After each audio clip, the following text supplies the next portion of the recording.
Good morning. Hemshech Ayin Beis, Volume 3. We're on page 1420. Aleph Tov Chof. The pages can be found at ayinbeis.com. We are around 2/3 of the way down. Maybe a little more. Yeah, 2/3 of the way down. Let me sum up. So we're discussing the dynamics, the inner workings, in the earliest stirrings of the divine choosing to create existence. I mean, the closest thing I'd approximate this with, and it's not really a comparison, but still, is that search that scientists have for the Big Bang. They want to know, where did it begin? What happened? What were the conditions back whenever they consider back when that began the process? And in general, it's fascinating, just like the conception of a child. Each of us didn't just begin when we were born, it began 9 months earlier, in the gestation and pregnancy period, at the moment of conception. So it's the most fascinating is to understand, how did it first get conceived? The moment of conception that would fertilize an egg and then develop into a cell. That cell would split again, until we have a healthy, beautiful child, which turns into each one of us with all our complexities or simplicities, as you see fit. So the same thing is, and I said there's no real comparison, it's just, I'm trying to just make it a little more relatable, is the way Chassidus explains the earliest roots of existence, with a big qualification that here we're not talking about it in time. Those roots are happening right now. In this world, everything is time, past, present, and future. The beginning, the middle, and so on.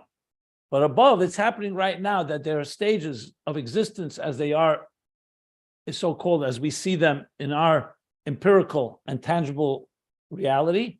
But behind the scenes, just like there are subatomic particles within the atoms, which are within the molecules, within all the elements in existence, so too there are subatomic so-called spiritual energies that trace their way back all the way to the source, what he calls the emanator, creator. And we've been learning what's happening in those early stages and the process. Being that the divine is completely shapeless and seamless and beyond any definition. On the other hand, existence is all about definitions and parameters and structures and infrastructures and hierarchies and so on, and distinction. So there's a process, and God wanted us to understand the process and wanted us to be able to reclaim and revisit and retrace the steps in this process through the stepping stones that I often refer to, which is the interfaces that allow us to understand the process and allow us to recreate it and retrace it, which is essentially through our work of reconnecting with the divine, as we've been talking about, what a blessing is, what prayer is. We'll soon get back to that as we identify with God's names. So the way that Rebbe Rashab so far has laid it out, with using the example of human faculties, that the human faculties that express themselves, so the form of expression he called oisius, letters, which he associated with a name. A name is a description. That's what a name is. A description is made up of letters, of words that define something. So those letters, he said, go through a process. On the lowest level, it's expressed tangible letters that are spoken, or even more so written. Behind those, more sublime, are letters of thought, which are not revealing to another, not expressing to another, but they're expressing to yourself that which is concealed and not in your thoughts, not in your conscious thoughts. Then there's letters in the supraconscious, in your rotzen, in your desire, and in your tainug, in your pleasure. And then there are letters that are rooted all the way in Etzem HaNefesh, as he put it, in the very soul itself. So they don't have any substance there, but the power of expression is what makes a human being, like we learned at the bottom of page 1418. On 1419 and 1420, where we're up to now, the dugma mizeh will now use, from my flesh I behold God. Let's use that example of our faculties. And as you go deeper into the core, they all have expression, but the expression becomes less and less tangible, less and less concrete as you go to the higher levels, where the experience is more powerful than the very letters. But nevertheless, letters are necessary because they're the channels that carry that energy. Like like we said, shame, what Chazal, what the Gemara and Medrash calls shame, a name, God's name, Kabbalah, Zohar, and Arizal call light. So it's a form of energy, a channel of energy, essentially. So what is that Lamaila? So he said, but above is also, God also created the world with words, Dibur. These words carry the divine energy that allow for another thing to be created, like words express themselves to another. So they create an independent consciousness. Then there's words and letters of thought. Those are the hidden worlds, where they're not revealed to another, only revealed that they reveal more something about the divine. But it's still letters that are tangible, and they're letters that we can relate to. And then we go deeper into Kesed, he said. There's letters in Kesed as well. That's already in the superconscious. And they are like, not like written letters, but they're like engraved letters. They're very part of the essence itself. And then there's letters all the way before the Tzimtzum, actually Nivra Elam, pre-creation, meaning pre-Tzimtzum. There is also Yahu V'Shmai, him and his name. What is the name? There are letters there. The letters that are engraved, Golav Galifu B'Tihiri Allah, when it first arises in God's desire that he wants to create existence. So there's no actual letters, like he said, it's only the will that he wants to express himself and wants to create. So it's like he's just choosing to become an artist, choosing to become a creator, and beginning to envision what that creation would be like. It's only after the Tzimtzum that the creation actually takes on a real shape and form. So there's also letters, but those letters are far deeper inside the source, and therefore they don't have any real tangible element. They're very sublime, or they are just, as he explained, potential. That's what's called names. What's a name? So he explained from the Torah, a name is when you call someone, the person himself doesn't need a name. He's above a name. But the name draws out from him the features and the characteristic that that name is describing. If you call him a chacham, so it's the feature, the attribute of wisdom. If you call him a chazdan, a kind person, it's the feature of chesed. The same thing with God. That God is above all names, above all shape and form, but the shemus is a way of describing how that becomes expressed in some form of definition. But in the earlier stages, this is all state that it's all completely one with the unity of the divine. So the first step is that he allows himself to be called the name Shmoi HaGadol, the great name, which is just a general name, and from that will then be drawn specific names. But the names, as he said, are not spheres. They are not spheres. They are only potential. They're telling you that I have the capacity, the sin is smoking, that the God is allowing for space. He's allowing for the capacity, for the ability to ultimately, for definitions to emerge. Those were the words that he used. And he expresses it in different ways, like he said, with the small mirrors and the large mirrors, the same divine, but depending what mirror is reflecting him, as he chooses according to the way he wants to develop the structure, that reflects the divine, the same divine. So the divine is above structure, but like the example that we spoke from the Medrash, that the same person can be reflected in a small mirror in a small way, and a large mirror in a large way. And they're not spheres, they're only shemas, bechin the shemas levad. Not like in Chitzenius Akesa, where there the spheres are concealed, but they exist. Here we're talking about there's no spheres. It's only in the sinas mokim. But it's allowing for space. So there's something already that has happened. This is the early stirrings where you don't yet have the art, you don't have the creation, you have the beginnings of considering and leaving room that I am going to now begin the process of being of the definition that there should ultimately become a source for Chochmah and Chesed, but it doesn't exist yet. Shemus Levad. But it's Shemus Loshen Rabim, because it's not just one, it's a number of them. And that's where we stop. So what you see here is the early stages, how and I gave the example again, an artist, before he's an artist, he's something beyond it all, then he chooses to allow himself to manifest in becoming an artist, which is the potential for creating art. Then comes the specifics of what type of art he'll create. So he begins to envision that. And these are the levels of Alesha Ratzon is already the specific names, which is only names at this point. It's not actual spheres. But those names will allow for the spheres to ultimately emerge. And first concealed spheres, like in the outer dimension of Keser, and then actual revealed spheres in the conscious spheres of Chochmah, Bina, and the 10 spheres of Atzilus. So we have here so far, in the analogy, we had the written letters, we had the spoken, we had Machshava, thought, we had Chochmah, Bina, and Chochmah. We then had Keser, the outer dimension of Keser, the inner dimension of Keser, Rotzen and Tainug, and then they had Etzem and Nefesh. Here, so far, we've covered letters of speech, letters of thought. We've also spoken about Chochmah as well, I believe he spoke about. Yeah. Because Bina Ishtalshla starts from Bina, and Chochmah is above that. But now we've also gone to the outer dimension of Keser. That's already hidden spheres. And then comes before the Tzimtzum, and probably the inner dimension of Keser, which relates to it. That's not even spheres, it's like names. But it's still names. So now we're going to continue going upward, backwards, so to speak, back into the source. Because here at least we have now a name. From one name we have many names.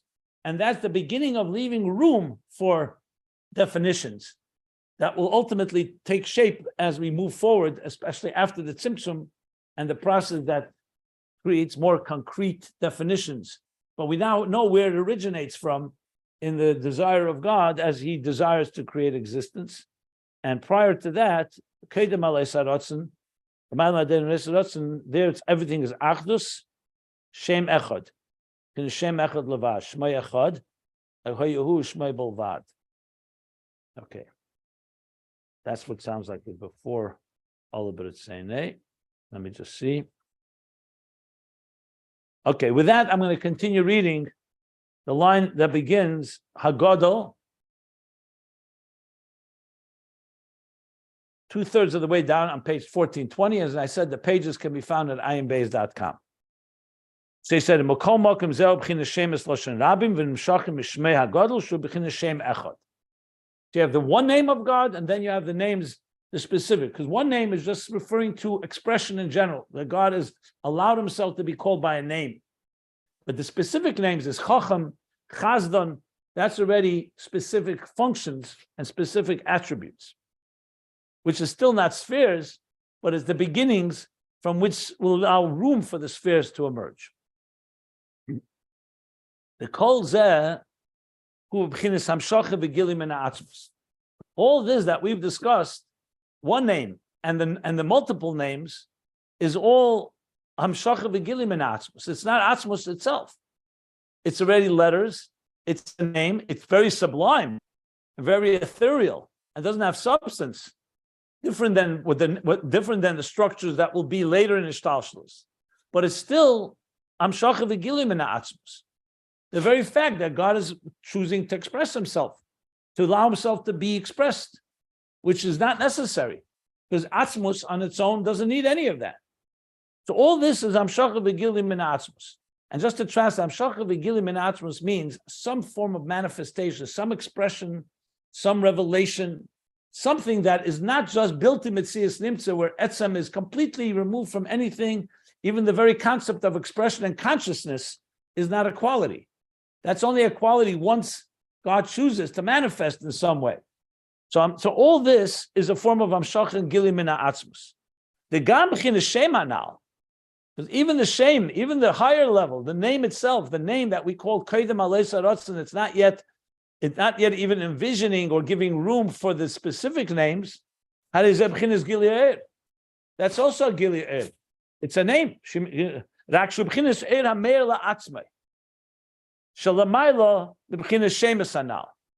only thing is, it's the air that radiates to himself.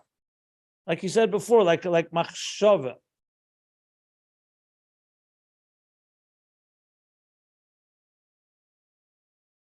Only to himself. In other words, it's not yet envisioning another existence, but you're talking about shame. That means there is the concept of expression has taken hold. A field of energy has manifested. So therefore, even that level is Gilead. However, it's a light that's radiating to himself. It's not yet envisioning or describing specific definitions. The that's higher than the level of several names, which is already the beginning of definitions, but it's still a shame. So there's Eir and Gili.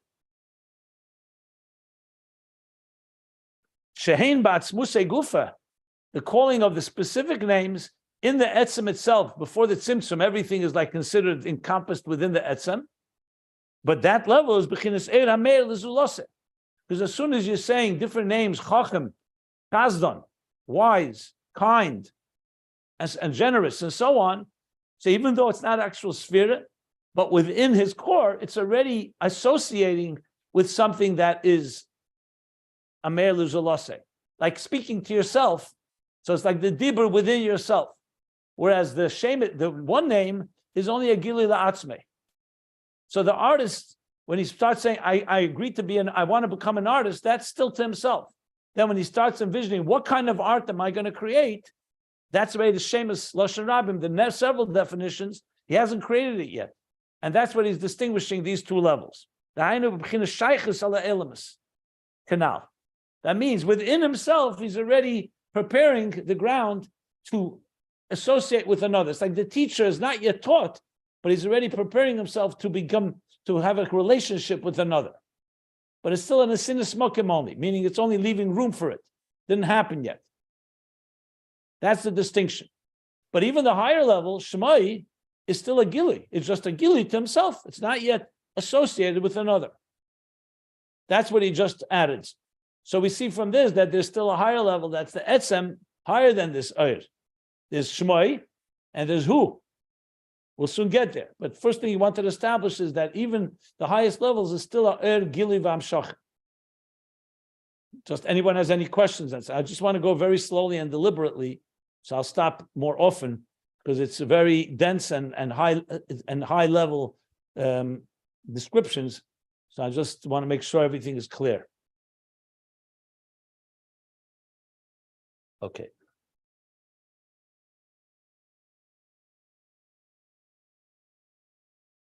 Now comes a higher level.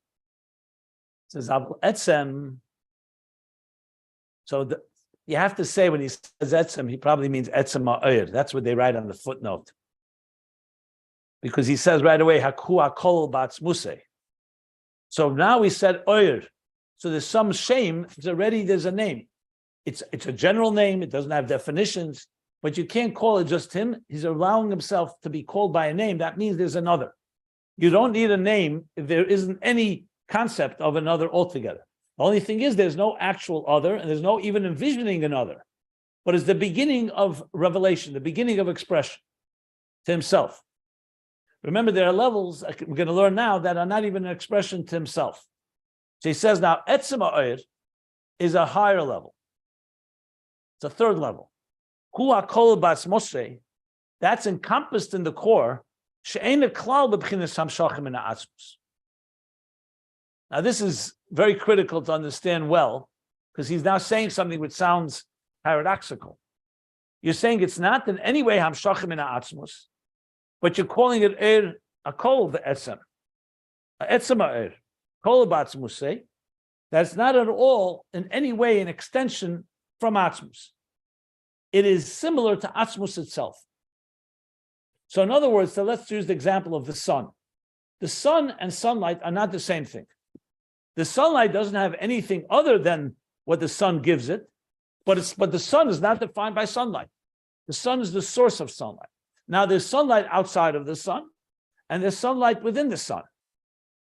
But when you talk about the sunlight within the sun, it's still the beginnings of light. It's just not yet radiated outside, but it's the beginning of how the sun is going to give off light. What about the sun itself? And what about the Eir Hakol, the potential of light within the sun? That's what he's talking about now. So it's a third level. It's not within as revealed. It's not revealed yet. But it's Kol Ba'atzmusei, so it's not Hamshachim in Atzmus. But it's also not Atzmus either. So he's going to explain what that means. Ukiyudua HaMoshel. As it's known, the example for this, the Keiches HaNefesh. Going back to the example he used, remember the faculties of the soul. We're going to use our faculties as an example. The Keiches Atzmim. So we know there's Keiches Geluyim That's revealed faculties. There's koiches nelomim, concealed faculties. The concealed faculty, like I have the power now to throw a stone, but it's concealed because I'm not actually doing it. Then there's koiches atzmim. Koiches atzmim means the fundamental faculties as they are, hainu haklulim be'etzem hanefesh. They're encompassed in etzem hanefesh. They're not even in a state where you can say, okay, you have the capacity to throw something for 100 feet, or you have the capacity to use your mind to a certain extent. The capacity is still in a concealed state. Then there's the revealed state. Here we're talking about how they're embedded in the very core of the soul. There's no hamshacha at all. Not in a concealed way and not in a revealed way. They're not in hamshacha mehanefesh. V'chol hakol ba'etzem, and everything that's encompassed in the core, harihu kamoya etzem. It is like the etzem itself. I'm going to explain this, but I want to read inside and then I'll explain. So this example that he's using is saying, so we have the soul, we have the faculties as they are embedded within the soul, but they're just like the soul. There's the faculties that emerge, but they're still concealed. They're only revealed to you. And then they become revealed, like he said before, you're envisioning and relating and the potential with another. And then there's the tangible faculties. It's actually more levels than I said before. That's the way he's so far laid it out. But the way they're embedded within the etzem of the soul, they're just like the soul itself. So he says the same thing, Lamaila. The same thing is with etzem ma'ir. We're not talking about that is revealed to yourself as in the state that he described before, like the Shem Echad, the one name, which is already a name. It's the core of the energy, the way it's encompassed in the Etzem, because you have to say, if God has the power to express himself and reveal himself, so there's no question that exists within his Etzem, he has the power to do so. Shu Kamoya Etzem. That's like the core. Even the word Achdus you don't say here. Achdus you say Hashem Echad, you say that the Oir, that is the revelation, is one with the divine. Here you don't even say the word Achdus, so Kamei Shem Echad. Shem Echad, you say, is already a Shem, but it's one with the divine. Here we're talking about, you don't even call it one because it's so much intrinsically part of the very essence that it doesn't have even a definition. You can't even call it, there's a unity. It's beyond unity because you don't have to even qualify that. So what do you call it? He says, V'hu b'chinas Yochid. That's what we call Yochid. So Echad is one, Yochid is total singularity, total seamless oneness. It's not, Echad is already a level that you have different things that are all connected and are all part of one reality. Yochid is that there is not even the room for anything but with the oneness of the Etzem. Shazeu shu Yochid the Etzem. That is singular and oneness and a fundamental level. Like when we say Echad, you say Hashem Echad, you're saying Echad is made up of 3 letters, as he's going to explain. Aleph, Ches, Daled, that even in the 7 heavens and earth, the Ches, and Daled, Ruch, and the 4 directions, the Aleph, it's all one. So you're saying many different elements are really, really all part of one reality. Yochid doesn't even allow room for anything. So when you're talking about the Etzem, the way the Oyer is in the Etzem, you're not even talking about the power of revelation. You're not talking about revelation. Even the revelation of the core. You're talking about how the core energy is rooted in the Etzem itself. But you are talking about how it's rooted there, as we'll soon discuss. But this is a more subtle level, as it's very clear. And he's going to explain the difference in Echad and Yochid now. And then I'll stop with any questions. As it's known, the difference between Echad, one, and Yochid, utter unity, utter singularity. The Echad, who is Sachdus HaPratim. Echad is referring to the unity of details. Ukamay Aleph, Echad oy Odom Echad. or not aleph, elef echad. Like when you say 1,000, so it's one, but it's 1,000. It's 1,000. Or adam echad, one person. The person is made up of parts, but he's all one. All the parts are part of one person. And though the name, that great name that we spoke, even though we said earlier that one name is higher than specific levels, like the specific names and definitions,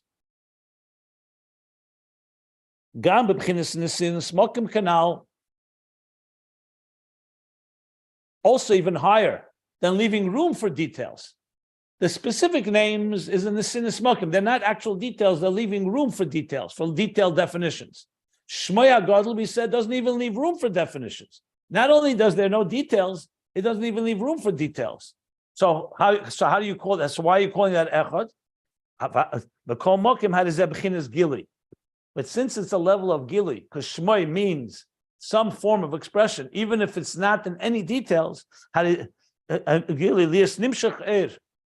something has happened. Some light, some manifestation of revelation has happened.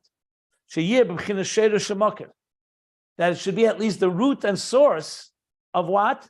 Of the Shem Beis, of the different names that will be the root and source and leave space and room for the actual definitions. So even though the Shmei HaGadol itself doesn't leave room for definitions, but it leaves room for a level that will leave room for definitions. So there's already an element of Gili here. I hope everyone followed that. I know it's very subtle, but you're dealing here with these very, very high levels where things are just beginning to emerge. So let me just to make it a little more palatable or palpable. I mentioned before the conception. So the second before a seed fertilizes an egg in the human or in animals, what happens exactly? It's a very mysterious state. They come together, and if it doesn't get fertilized, it won't become a viable life. It will not become a viable cell. If it gets fertilized, you have a cell. Now, nobody's ever seen that. I mean, even though today they have all kinds of imagery, so they have the moment of conception, but to really understand what happens is not so simple. Because how does something that's not viable become viable? Or to put it this way, how does something that's dead become alive? When I say dead, I mean not that it's dead in a negative way. It's just not alive. How does it suddenly become alive? So you understand that it's not easy to wrap our heads around it. Once a child is born, or even later in the pregnancy stages, we see the child developing, we can relate to it more. But in those early stages, you're literally going from ayin to yesh. You have to say, it takes 9 months for it to develop. So you have to say there's stages. And if you're able to slow down the process, you would see like this. You'd see a stage where there is no life yet. There's nothing viable. Then something happens, some reaction, some trigger that causes life to emerge. But it's in a very, very subtle form. There's no details yet. There's definitely no arms and legs. There's not even a potential for arms and legs yet from the naked eye point of view and even under a microscope. But something has happened. So when you think about it, if you really dissect it step by step, you can realize what he's saying here. And here he's talking, of course, even higher levels. You're talking about the divine. I'm talking about even human beings with physical life. But you could see right there that there's a level where you'll say, okay, there's already room for details. Then there's a level, there's no room for details, but there's room for something where we'll leave room for details. That's Shmai, that's Echad. So there's something. And then there's a level where there's no something yet even. You can't even call it Gili. And that's what you call Yochid. It's completely part of the Etzem and has not yet in any way emerged, even as a Shmai Echad, even as a general Gili that's still beyond definitions and beyond even room for definitions, but something has emerged, something has happened. So the challenge is here how to really develop each level, but you could understand that all these levels exist And God wanted it to be specific in a way that we could see, and we could understand and perceive how these go through stages. And ultimately, our goal is to connect existence on the outer level, the child, all the way back to the root, to these highest levels. So now we're talking about Etzem Ha'Oyer. So that explains how Shmei HaGadol is still the level of Echad.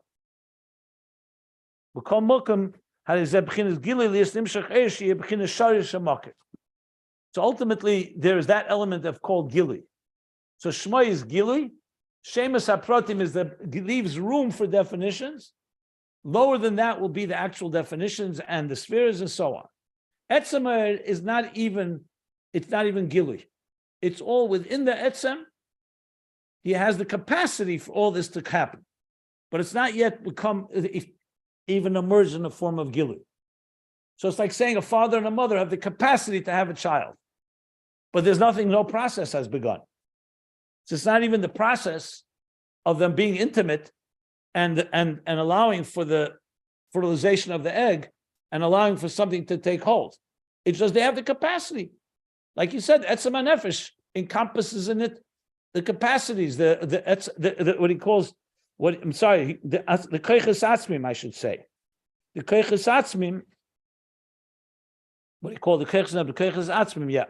So the Etzem Ha'Oyer is Kol Miyuchah, means Atzmus has this power to do this, but he hasn't activated it yet. Shmei HaGadol is already an activation, but the first stage of it, and then it develops into the detailed names. It will ultimately leave room for definitions and so on. Any questions before I get to the parentheses, which is just going to really dig even deeper into this point? Quite fascinating, I would say. Amazing stuff. Rabbi? Yes. Rabbi, is the rabbi saying that the Yochid level is like a mother-father relationship, or not really?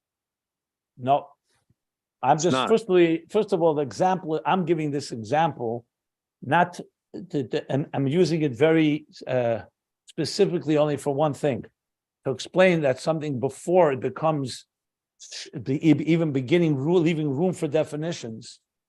Don't read too much into my example because it's not the mimer doesn't give this example. So this example is just to explain stages of development. That's all I'm using it for. Okay, thank you, Rabbi. We will discuss what Etzem Ha'Oyer's role is in context, because at the end of the day, there's only one God. He's the source of everything. The question is how much he associates with us. The issue here is not that there's the issue is here, how much is there something in common? Obviously, as we work our way down, and it becomes more defined, then it becomes something we can relate to more. As you work your way up back to the source, it's far more on the source level. I remember we discussed the interface. We want to have an interface between God and existence on God's terms and on our terms. What we're learning here is how we're moving closer to God's terms. So Shmoi is already something that is beginning the stirring, as I said, something that has a concept of expression. The specific names is the possibility for definitions. Following that will come the definitions, and following that will come the actual spheres after the tzimtzum and so on. So right now we're talking within the Etzem itself, speaks three levels here. One, how he's envisioning existence. Second, it's not envisioning existence, but it's an expression to himself.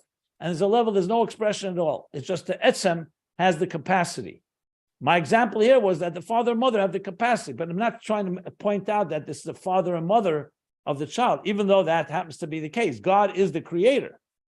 But the question is, how much in common does he have with the definitions of existence? And right now we're talking about something that's beyond, we're not even finished. It gets even higher than that. So brace yourself, buckle your, fasten your seatbelt. Ube'emes, I'm reading the parentheses now, and be'emes, and in truth, bechinas gili hazeh, this gili that we just spoke about, Shmei HaGadol, just the mere fact that there's an expression, that he wants to be expressed, ein eliyas memene eir.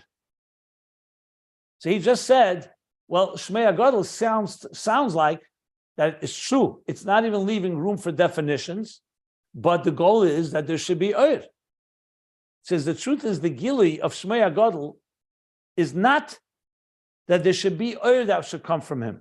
Sheyeh Mokir. It's not even that level. It's even deeper than that. The Im Keinu B'chinas Mokir L'Mokir.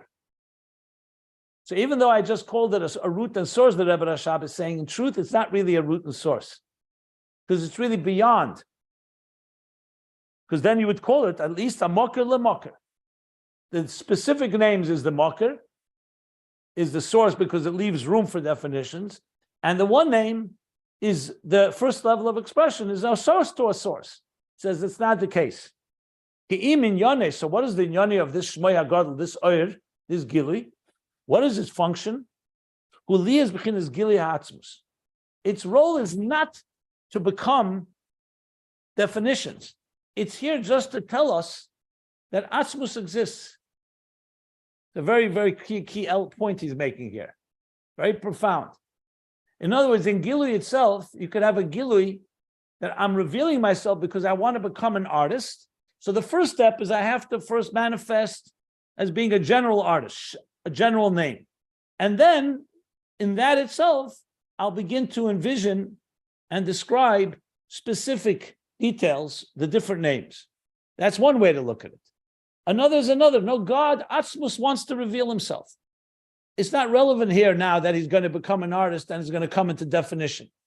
It's all about him. He's giving us a gift. Etzem on its own is not revealable. Etzem, core essence, is not something you can express. No man can see me and live, as God told Moses. It's not expressible. And God said, I want to be expressed. So this Gili is not a Gili with a purpose of creating definition. It's just, I want to be expressed. There's a Gili Ha'atzmus. As was explained earlier in the Maimer, Dibra Mastel ve'eya etzlei amain. So in volume 1, he explained this in the Shavuos Maimer there. Yeah, right. Gili, just Gili ha'etzem. I'll explain this in a moment some more. Umakol mokim, but nevertheless, something else happens in the process. Hadimigili erzeh. Once God says that, from this Gili Er, which intention is not even being called a source for definitions, from this revelation, Yochid Er, is the capacity now that there should come an Er in the next stage, Sheyeh B'chinas Sheresh Shemakir, an Er that will become a root and a source. That's what he adds in his parentheses. So let me explain. We learned earlier that when you're serving God, it can be several ways.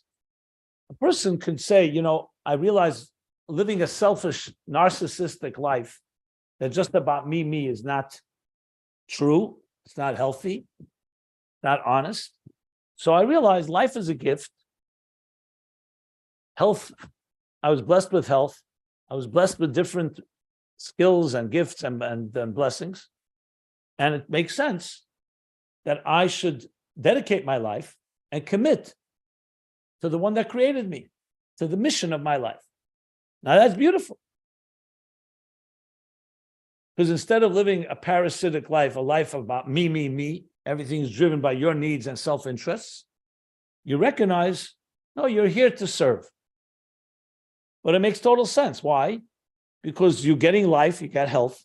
So God has given you all of this. And in a way, it's your self-fulfillment, self-actualization to live up to your potential. I'm not saying it's an ego thing necessarily, but it is still on your terms.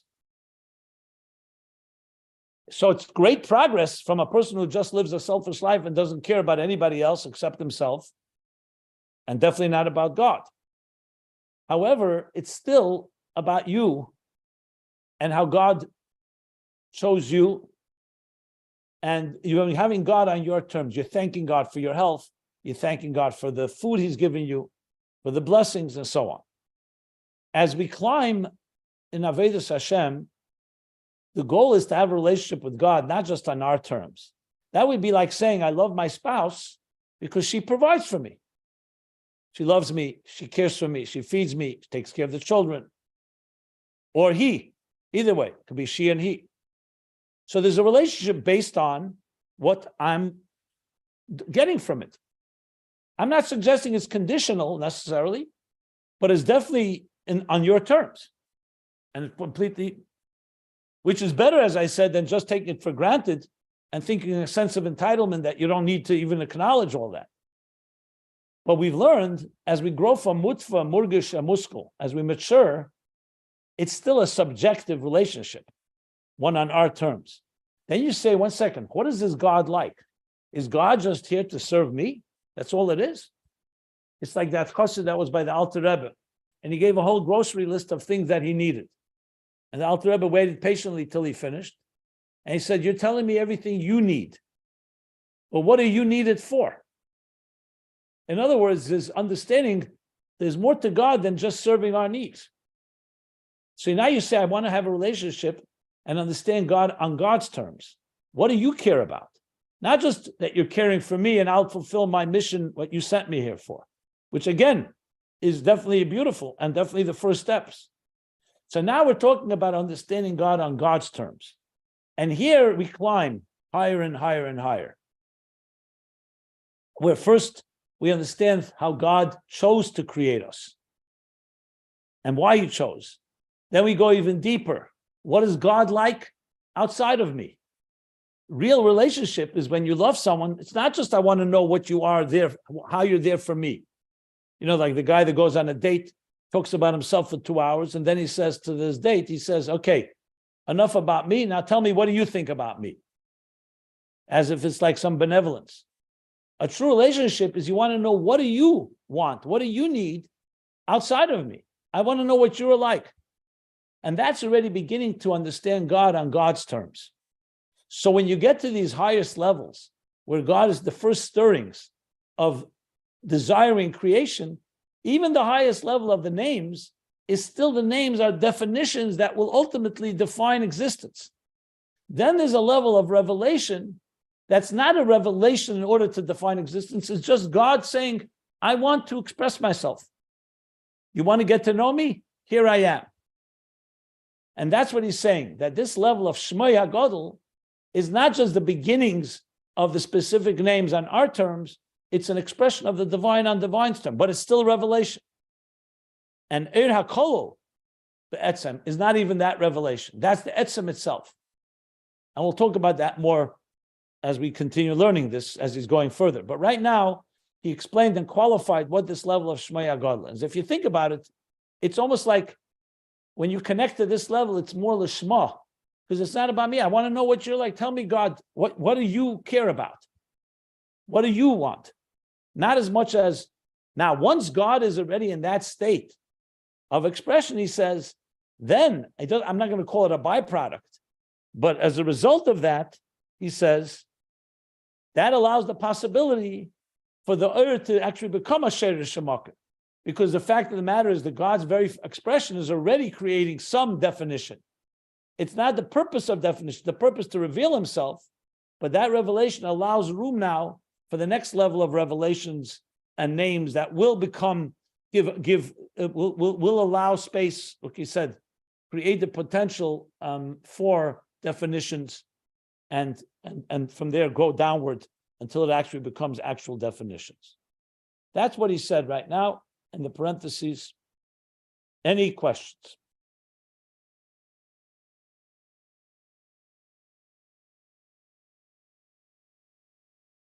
Va'al Kain, after the parentheses, Harizeh b'chinas echad. And that's why this level is called echad. So this long explanation was to come to tell us it's still not Yochid. It's echad. Even though we just said it's all about the divine, but it's a divine expression. And that's why it's called echad. So it's not echad because of details. There's no details. But it's an echad because it is already a level of expression and revelation, which will become a source for the source, even though the purpose of this ayat is not to be a mocker l'mocker. That's not the purpose. The purpose is just to reveal Etzem, but it is an element of revelation. So you could explain it two ways. Why is it still called echad? Either because inevitably this will become a state that will become a source for a source, even though that's not its intention, or the very fact that revelation is not complete singularity. It's the Etzem, and there's the revelation of the Etzem. So it's called echad, not Yochid. Now we go to Etzem, which is the Etzem that's not even a name. It's not even any expression. It's how the Eir is encompassed in the core. Here, there's no extension, there's no expression at all from Atzmus. So he says, what do you mean? It's not Amshacha. If it's not Atzmus, then it's Amshacha from Atzmus. He says, no. Hagam shakol nimtzem memenu. Even though this level also comes from the Etzem, but it's not in the form of Amshacha. It means it comes from the Etzem, but it hasn't in any way extended. It's not expressed. It's like the Etzem HaNefesh that has the capacity to have I should say the Koiches Atzmim, the core faculties as they are in the Etzem HaNefesh. So you can't call it Amshacha. So there, on top of page 1421, here we can't call it echad. Here you can't. It doesn't have the ability to be called echad, the level of echad. Elo b'chinas yochid. Here, there's not even. You can't even call it one, which still is some revelation, some form of expression. Yochid sheyochid be'etzem, fundamentally a singular entity without even any. There's no two things altogether, not even potentially. Umiyuchid b'chinas atzmus ein sof, and it's completely unified seamlessly in the core of Ein Sof.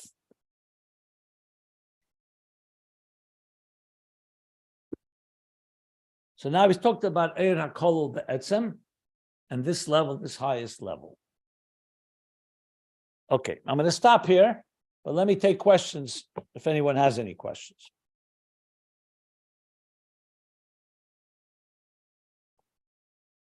I'm going to talk about one higher level than this, I see, one higher level.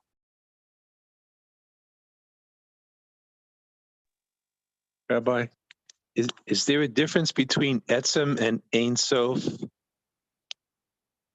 Well, you tell me. What do you mean by these? These are words. I know that the rabbi. What you mean by these words? I'll tell you. I don't know. The rabbi seems to be using the two synonymously, kind of interchangeably. Well, he says here that it's not just me. It's what the Mimer says here. Atzmus Ein Sof. Atzmus Ein Sof is generally the name that we use for the infinite core. So Ein Sof here is just a way of describing it. Ein Sof can mean many things. You have Ein Sof, for example, the light has no end. Here he's talking about Atzmus Ein Sof. So for all practical purposes, he's just using this to define what Atzmus is, Atzmus Ein Sof, not really to emphasize the concept that it's infinite or no end, just as a description of Atzmus Ein Sof. That's how I would say. So it depends where Ein Sof is used. Sometimes Ein Sof, is Ein Sof, but it does have a tchila, has a beginning. Then it's not Etzem, then it's But sometimes we're talking about, here he's talking about Etzem HaOr. So he says here, the Etzem HaOr, as it is in the Or, as it is in the Etzem. So you have to have this more discussion of what does Atzmus mean, what does Etzem mean. For all practical purposes, Etzem means the source, like the source, the sun itself, and light of the sun is sunlight. So it's just a name. Atzmus Ein Sof would be like saying the core Ein Sof, in contrast to Or Ein Sof. Thanks, Rabbi. Okay.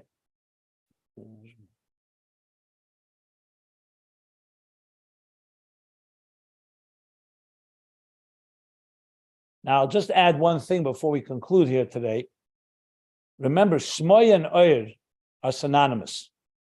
So even though it's not Shmoy Echad anymore, it's still the Or Kol Be'etzem is like the shame as it's encompassed, but it's not yet been expressed as a name. It's like a potential, not even potential, I should say, rather. So you'll soon see why this is relevant. because there's the difference is there any element of gilui? As soon as there's gilui, then we call it not kol be'etzem, we don't call it shmoi echad. I'm sorry, we call it, as soon as there's gilui, we call it shem, shmoi echad. If it's higher than gilui, you can't call it echad, you call it yochid, because it's not, but the shem is there, and we'll discuss this more in the next class. But bottom line is, we've now established a level that's higher than shmoi echad, and he doesn't say it's who, but it's very likely this is the level of who is shmoi echad, but we'll see how he's going to explain that. So I'm going to stop here at the top of this page, of next page, of page 1421. And what we've come away with now is an understanding of a deeper level, even higher than the one name, like he said, that's not even a gili. We're talking about a level that's higher than gili, revelation and expression. With that, I'll stop here, top of page